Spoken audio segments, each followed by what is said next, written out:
संभल की शाही जामा मस्जिद के सामने बनने वाली पुलिस चौकी को लेकर हाहाकार मचाने वालों के खिलाफ यूपी पुलिस ने अब तगड़ा एक्शन लेने की तैयारी कर ली है और साथ ही संभल प्रशासन ने मुस्लिम पक्ष की ओर से पुलिस चौकी की जमीन को वक्फ संपत्ति बताने वालों को कड़ी चेतावनी भी दे दी है। तो वहीं दूसरी ओर संभल की शाही जामा मस्जिद की सर्वे रिपोर्ट भी चंदौसी कोर्ट में पेश कर दी गई है, जिसको लेकर कई खुलासे भी अब सामने आ रहे हैं। जो एक ओर तो शाही जामा मस्जिद के स्थान पर श्री हरिहर मंदिर होने के हिंदुओं के दावे पर मुहर लगा रही है, तो वहीं दूसरी ओर कट्टरपंथियों में इस सर्वे रिपोर्ट को लेकर बौखलाहट भी मची हुई है।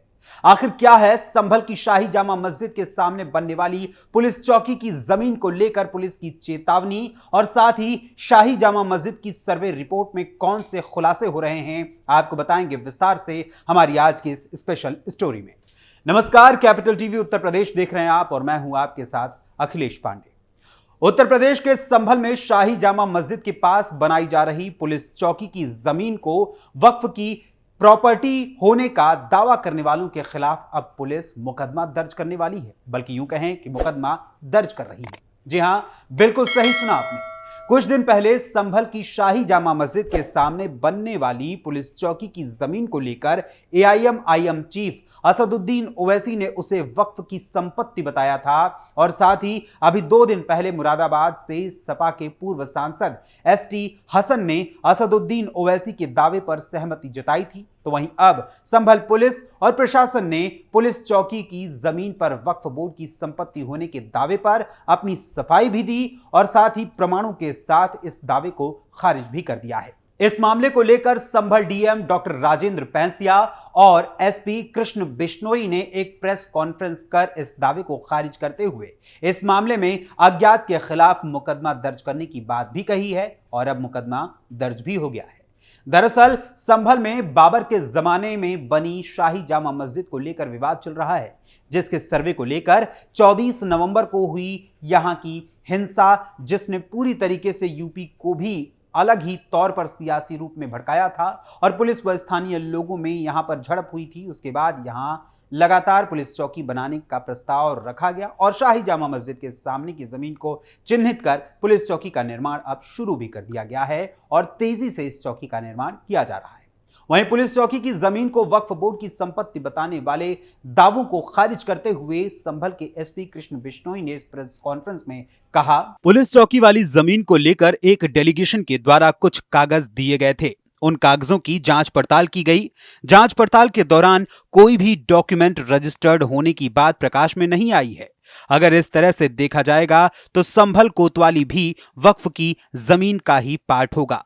बिना किसी आधार के ये सभी डॉक्यूमेंट दिए गए थे और उनकी जांच पड़ताल करने के बाद इस मामले में अभियोग पंजीकृत करने की संस्तुति की गई थी। इस मामले में अज्ञात के खिलाफ संभल कोतवाली में अभियोग पंजीकृत किया जा रहा है। इसके अलावा पूरे जिले में भी इसका उल्लंघन किया जा रहा है और जहां भी इस तरह का उल्लंघन सामने आएगा उसके खिलाफ कार्यवाही की जाएगी। वहीं इस प्रेस कॉन्फ्रेंस के दौरान संभल के डीएम डॉक्टर राजेंद्र पैंसिया ने अपनी बात रखते हुए कहा, विवादित धर्मस्थल के सामने सत्यव्रत पुलिस चौकी के निर्माण वाली जमीन से संबंधित दस्तावेज डेलीगेशन के जरिए हमारे पास आया था। उस दस्तावेज का जब परीक्षण कराया गया तो वो दस्तावेज एकदम फर्जी प्रतीत होता है। इस दस्तावेज के आधार पर विवादित स्थल से 7 किलोमीटर तक सभी सरकारी और गैर सरकारी, इसके अलावा धार्मिक स्थल की प्रॉपर्टी भी वक्फ की हो गई है। शासन और प्रशासन हमेशा तथ्यों के आधार पर बात करता है। हमारे पास भी जब इस तरह के दस्तावेज सोशल मीडिया के जरिए आने लगे तो हमने इसका परीक्षण कराया, लेकिन कोई भी तथ्य और प्रमाण उनके पक्ष में नहीं है। जिस जगह पर पुलिस चौकी बन रही है उससे संबंधित कोई भी प्रमाण इन लोगों के पास मौजूद नहीं है। गौरतलब है कि जब पुलिस ने संभल की शाही जामा मस्जिद के सामने पुलिस चौकी का निर्माण करना शुरू किया, तभी से कई लोगों के पेट में दर्द होने लगा था। एआईएमआईएम चीफ असदुद्दीन ओवैसी ने इस पुलिस को यानी कि इस पुलिस चौकी को लेकर सोशल मीडिया प्लेटफॉर्म एक्स पर ट्वीट करते हुए लिखा था, संभल की जामा मस्जिद के पास जो पुलिस चौकी बनाई जा रही है वो वक्फ की जमीन पर है, जैसा कि रिकॉर्ड में दर्ज है। इसके अलावा प्राचीन स्मारक अधिनियम के तहत संरक्षित स्मारकों के पास निर्माण कार्य प्रतिबंधित है। नरेंद्र मोदी और योगी आदित्यनाथ संभल में खतरनाक माहौल बनाने के जिम्मेदार हैं। वहीं इसके साथ ही अपने इस ट्वीट का सबूत देने के लिए ओवैसी ने 2 और ट्वीट्स किए, जिनमें कुछ कागजात को उन्होंने साझा करते हुए पुलिस चौकी वाली जमीन को वक्फ की संपत्ति बताया था। इसके अलावा एआईएमआईएम चीफ असदुद्दीन ओवैसी ने इस पुलिस चौकी के निर्माण को लेकर कहा था, संभल में जामा मस्जिद के सामने एक पुलिस चौकी बनाई जा रही है। राज्य के मुस्लिम आबादी वाले इलाकों में सबसे कम सुविधाएं उपलब्ध कराई गई हैं। संभल में एक मस्जिद के सर्वे को लेकर हिंसा भड़कने के बाद इलाके में मंदिर के अस्तित्व की जांच के लिए जामा मस्जिद के पास एक नई पुलिस चौकी का निर्माण शुरू हो गया है।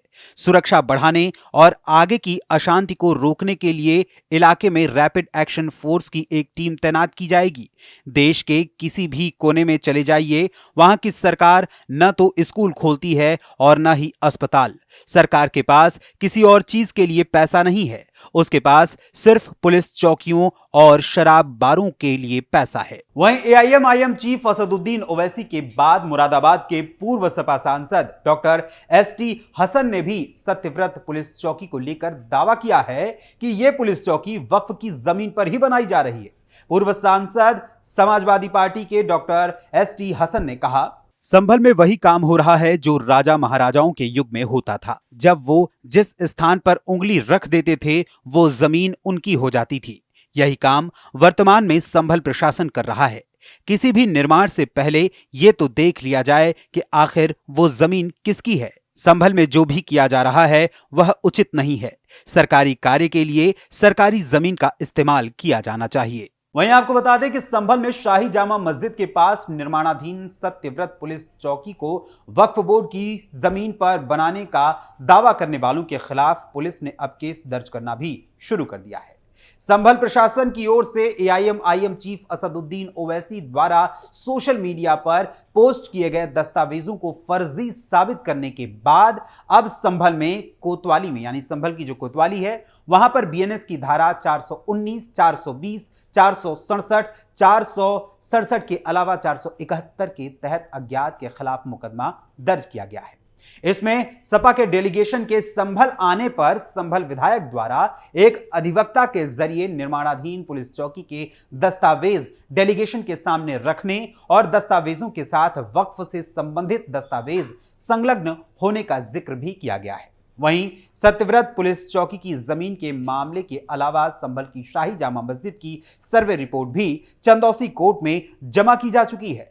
शाही जामा मस्जिद सर्वे की 45 पन्नों की रिपोर्ट बंद लिफाफे में संभल की चंदौसी कोर्ट में पेश कर दी गई है और साथ ही लगभग 4.5 घंटे की वीडियोग्राफी और 1200 से अधिक तस्वीरों को भी कोर्ट में जमा किया गया है। वहीं मीडिया रिपोर्ट्स के अनुसार दावा किया जा रहा है कि कोर्ट कमिश्नर के सर्वे में शाही जामा मस्जिद के मुख्य द्वार के 2 खंभों में ऊपर की तरफ कमल की आकृति मिली है। यह भी दावा किया जा रहा है कि कमल के फूल की आकृति के ऊपर नक्काशीदार कलश भी मिला है। मस्जिद की मुख्य इमारत के बाहरी भाग पर 2 आले मिलने का दावा भी किया गया है। यही नहीं, दावा तो यह भी किया गया है कि दोनों आलों पर मंदिर की घंटी के निशान भी हैं। मस्जिद के मुख्य गुंबद के भीतरी हिस्से पर मंदिर के घंटे की जंजीर होने का दावा भी किया गया है। भीतरी खंभों पर शेषनाग जैसी आकृति होने की संभावना जताई जा रही है, इसका भी दावा किया गया है। इसके अलावा मस्जिद परिसर में 2 बरगद के पेड़ भी मिले हैं और साथ ही प्राचीन बरगद पर एक तरफ कालिख भी लगी हुई है।